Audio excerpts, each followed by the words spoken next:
पहले अपने पूर्वज भगवान से डरने वाले हुआ करते थे और भगवान की चाह में उससे सुख प्राप्त करने के लिए इनका जहाँ फंसे गांव गांव में डेरा इन सुर पे पाड़ागा, कितना देख ले सब जगह पाओगा।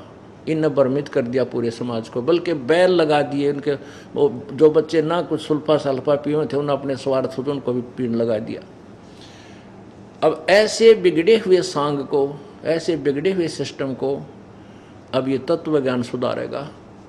सब समाज विकार रहित होगा, परमात्मा से डरने वाला होगा। ऐसा समय आ जाएगा कोई दिन रात कहीं घूमते रहना, नोटों का थैला लेके कोई छुआ नहीं गा। और ईब 10-20 हज़ार रुपये ले रहा आदमी 3 बलकों का चाला कभी को राम खोज ले हो तेरा गजब।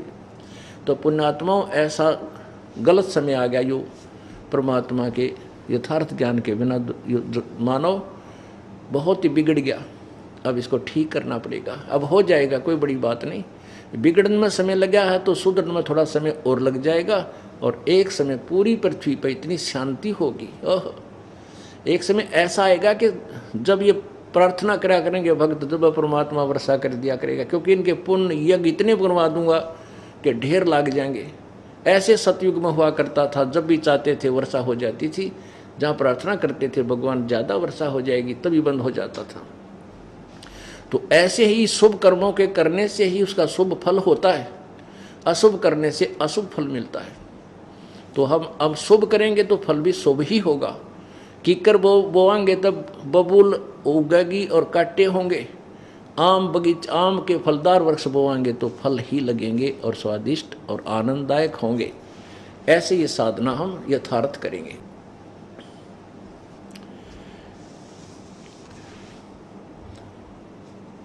अब जैसे आपने परमात्मा की वाणी में, अब आपने गीता जी में पढ़ा, गीता जी अध्याय नंबर 14 के श्लोक नंबर 3, 4, 5 में क्या कहा है कि काल कहता है कि दुर्गा तो या प्रकृति तो मेरी पत्नी है और मैं सब प्राणियों का पिता हूँ, ये सबकी माता है और मैं इसके गर्भ धारण करता हूँ जिससे सब प्राणियों की उत्पत्ति होती है। फिर 14वें अध्याय के 5वें श्लोक में कहा है कि प्रकृति से उत्पन्न तीनों गुण, प्रकृति दुर्गा से, ये तीनों गुण रजगुण ब्रह्मा सतगुण विष्णु तमगुण शिव जी इस जीवात्मा को कर्मों के या जाल में फंसाए रखते हैं। अब काल तो बरी हो गया, न्यों कह कि ये ब्रह्मा विष्णु महेश तुमने उलझा रहे हैं। और परमात्मा कहते नहीं, ये गलत कह रहा है। ब्रह्मा विष्णु महेश अकेले दोषी नहीं है। ब्रह्मा विष्णु महेश्वर माया और धर्म राया कहिए, इन पांचों मिल पर पंच बनाया वाणी हमरी लइए। अब क्या बताते हैं परमात्मा के अकेले ब्रह्मा विष्णु महेश दोषी नहीं है तुम्हें यहाँ उलझाए रखने में, ये पांचों का मिलकर सहयोग है। देखिएगा अब कितनी प्यारी वाणी परमेश्वर ने बोली है। यानी अपना यथार्थ ज्ञान कबीर परमेश्वर ने अपनी प्यारी आत्मा गरीबदास जी के अंदर फीड कर दिया था और वही ज्ञान संत गरीबदास जी महाराज ने उच्चारण किया है, केवल उच्चारण किया है। ब्रह्मा विष्णु महेश्वर माया और धर्म राया कहिए, इन पांचों मिल पर पंच बनाया वाणी हमरी लइए। परमात्मा कहते हैं इन पांचों ने मिल कहिए सारा परपंच तुम्हें यहाँ फंसाने के लिए, इन पांचों ने, माया दुर्गा और यो धर्मराय कहते हैं, इस काल को धर्मराय भी बोलते हैं। इसने परमात्मा के सामने कहा था कि मैं धर्म का राज करूँगा, जैसा जो करेगा वैसा फल दूंगा। इसलिए ये अपने आप को धर्मराय भी कहलाता है। और यहाँ जैसे अपना हिंदुस्तान का राष्ट्रपति सुप्रीम पावर भी होता है, सुप्रीम जज भी होता है।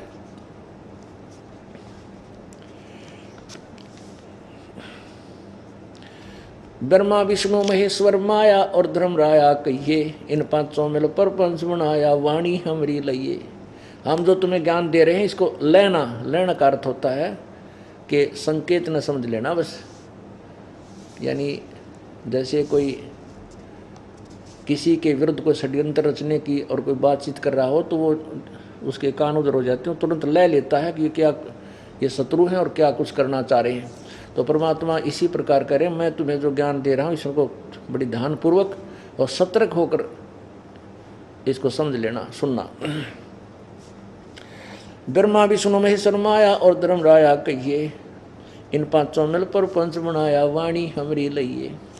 इन पांचों मिल जीव अटकाए, जुगन जुगन हम आन छुटाए। ओए होए, इन पांचवा ने मिलकर तुम्हें इन जीवों को फंसा रखा है, अड़ा रखा है, और युग युग हमने कबीर परमेश्वर ने आकर के इनका छुटकारा करवाया, जिन्होंने हमारे ज्ञान को स्वीकार कर लिया और मर्यादा में रहे। इन पांचों मिल जीव अटकाए, युगन युगन हम आन छुटाए। बंदी छोड़ हमारा नामम, अजर अमर है अस्थिर ठामम। हमारा बंदी छोड़ नाम है, कबीर परमात्मा कहते हैं हमारा बंदी छोड़ नाम है। और वेद भी कहते हैं कबीर अंगारी और बम्भारी असी। वो कबीर परमात्मा बंदी छोड़ है, पापों का शत्रु है, पाप काटने वाला है। कबीर अंगारी बम्भारी असी। पुण्यात्माओं, वैसे तो परमात्मा की महिमा के शब्द आपको गाने गुने प्रवचन बहुत सुना दूंगा और सुनाता भी रहता हूँ।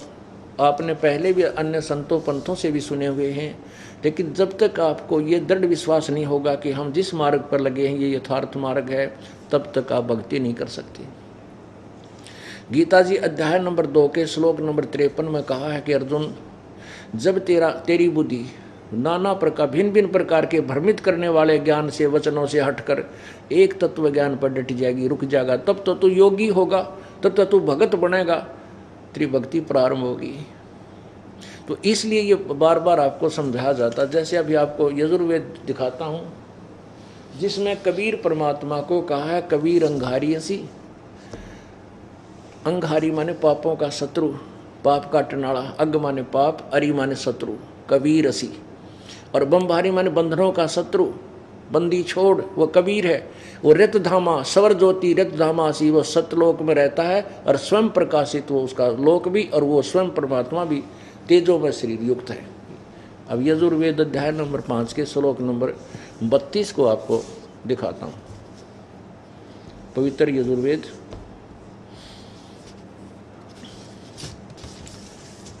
ये प्रकाशक है सार्वदेशिक आर्य प्रतिनिधि सभा 2/5 महर्षि दान भवन रामलीला मैदान नई दिल्ली। ये महर्षि दानंद कृत है, अनुवाद है महर्षि दान सरस्वती कृत।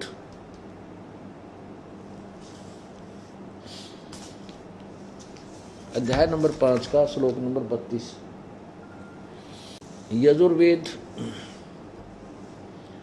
यजुर्वेद भाषा भाष्य 5वां अध्याय, ये है 32वां श्लोक है। उसी गसी, ये देखिएगा कबीर, ये स्पष्ट लिखा कबीर, हम इसको कबीर बोल देते हैं। कबीर अपनी लोकल लैंग्वेज में, जैसे वेदों को हम वेद बोलते हैं, वेद, कबीर को हम कबीर बोलते हैं। ऐसे कबीर अंगारी असी, बम्भारी अवश्योरसी। यहाँ लिखा है रित धामा असी सवर ज्योति। रित धामा, ये देखिए, हे जगदीश्वर, जिस कारण आप उसी कांतिमान असी माने हैं। अंगारी, इन्हीं का अनुवाद है। अंगारी माने खोटे चलन वाले जीवों के शत्रु। अब यहाँ अंगारी माने पापों के शत्रु। वाह, कबीर, कबीर है, यह अकेले लिखा कांत प्रजय है, कोई बात हो या। खोटे चलन वाले जीवों के शत्रु वाह कबीर, यहाँ लिख दे, देखिए इसका अनुवाद क्या है, कबीर। हम इसको न्योकान लिख दें कबीर हैं, हम इसको लिख दें कबीर, यहाँ कबीर लिख दे न्योकानो, कबीर हैं। बम्भारी माने बंधनों के शत्रु। ओह, बम्भारी बंधन के शत्रु। हम बंदी छोड़ के हैं, जो बंधन काट दें, बंधनों का छुटकारा करवा दे, हम उसे बंदी छोड़ कहते हैं। वेदों में उसको बम्बारी कहा है। वो कौन है? वो कबीर असी, कबीर अंगारी असी, बम्भारी असी। वो कबीर पापों का शत्रु है, और पापों का भी शत्रु है और बंधनों का भी शत्रु है। बम्भारी, बंधन, बम्भारी माने बंधनों का शत्रु, हम बंदी छोड़ कहते हैं। यहाँ लिखा है सवर ज्योति, स्वयं प्रकाशित। सवर ज्योति का अर्थ होता है स्वयं प्रकाशित। और रित धामा, सत धाम युक्त। धाम कहो चाहे लोक को, सतलोक युक्त असी माने हैं। सतरत धामा माने सतधाम युक्त, यानी सतलोक युक्त हैं आप, सतलोक के वाले हो, सतलोक में रहने वाले हो। सवर ज्योति स्वयं प्रकाशित, सवर ज्योति का सब ज्योति होता है ना, स्वयं प्रकाशित है, अंतरिक्ष को प्रकाश करने वाले। इन्होंने ये गलत ऊट पटांग कर दिया। अब इससे क्या सिद्ध हो गया कि कबीर परमात्मा की महिमा चारों वेद गाते हैं। एक महाराष्ट्र का एक बहुत अच्छा कोई संत हुआ, उसने वेदों को पढ़ा, उसमें उसने अपनी टिप्पणी की है मराठी भाषा में कि मैं ये नहीं समझ पा रहा कि वेदों में जहाँ भी देखा वो कवि असी, वो कवि है, सृष्टि का रचनहार कवि है, बंधनों का शत्रु कवि है, सब पापों का नाशक कवि है, वो कवि कौन है वो नहीं समझ में आया मेरे। इन्होंने कबीर को कवि कह दिया। अब हम भी इस नाम तक में धरना पड़ेगा, भगवान का कोई नाम तो होता ही है, उसके अर्थ तक कुछ भी बना ले हम। जैसे कबीर देव, हम उसको कबीर देव कहने लगे, कबीर देव। अब कबीर साहब, देव माने साहब, तो हमने उस कवि को कबीर देव को हम कबीर देव कहने लगे, कबीर भगवान कहने लगे।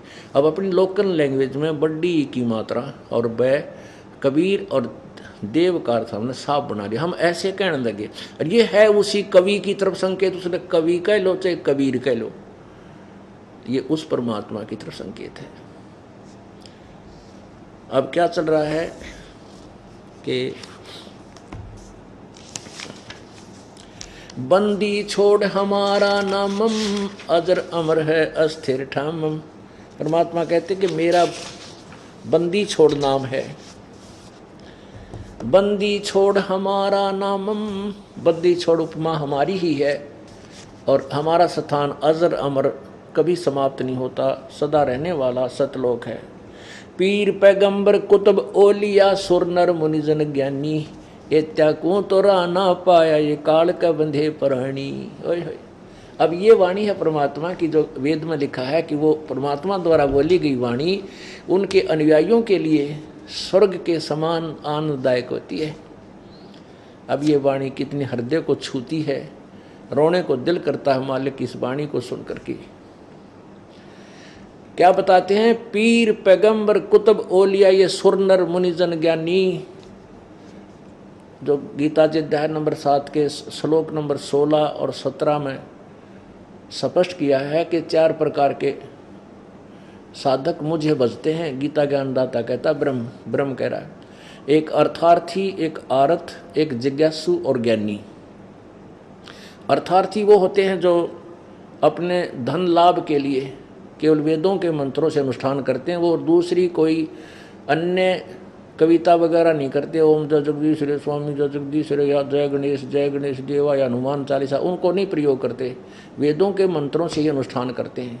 और आर्त जो संकट निवारण के लिए भी वेदों के मंत्रों का ही यानी श्लोकों को ही प्रयोग करते हैं। जिज्ञासु वो होते हैं जो परमात्मा प्राप्ति के लिए घर से निकले, उनको जैसे संत मिल गए उनको उनसे ज्ञान सुनकर वक्ता बन गए, भक्ति नहीं करी। और ज्ञानी वो हैं जिनको ज्ञान हुआ कि मनुष्य जीवन बार बार नहीं मिलता, और परमात्मा ने मनुष्य जीवन केवल इसीलिए दिया है कि हम मोक्ष प्राप्त करें। वेदों को समझा और पढ़ा, उनमें लिखा पाया कि केवल एक पूर्ण परमात्मा की साधना से पूर्ण मोक्ष होगा। उन्होंने अपने आप निष्कर्ष निकाल कर ज्ञानियों ने वेदों से ओम मंत्र ले लिया, और ब्रह्मा जी से सुना हुआ ज्ञान तप करो तपस्या करनी, मेडिटेशन शुरू कर दिया। इससे उनको मोक्ष मार्ग प्राप्त नहीं हुआ। तो यहाँ वही बता रहे हैं, पीर पैगंबर कुतुब ओलिया सुर नर मुनिजन ज्ञानी, ये त्यागों तो ना पाया ये काल का बंधे प्राणी। सुर देवता ब्रह्मा विष्णु महेश तक भी काल की डोर के बंधे हुए हैं। सुर नर मुनिजन 33 करोड़ी बंदे सभी निरंजन डोरी। परमात्मा कहते हैं ये सुर नर मुनिजन 33 करोड़ देवता ब्रह्मा विष्णु महेश सहित ऋषि महर्षि वशिष्ठ मुनि व्यास जी आदि सारे कहते हैं काल की डोर के ही बंधे हुए हैं, ये इनसे मोक्ष नहीं प्राप्त, इनसे बाहर नहीं जा सके। अब परमात्मा क्या बता रहे हैं, माया आदि निरंजन भाई अपने जाए आप खाई। ओए होए, माया और यो काल दोनों मिलकर अपने बच्चों को पैदा करके नागन की तरह आप खावे हैं। ओए होए, सर्पणी की तरह आप ही खा रहे हैं, माया आदि निरंजन भाई, आदि माया दुर्गा और ये ज्योति निरंजन काल निरंजन अपने जाए आप खाई। ब्रह्मा विष्णु महेश को भी खाते हैं ये, इनको भी नहीं छोड़ते, भी ये भी मृत्यु को प्राप्त होते हैं।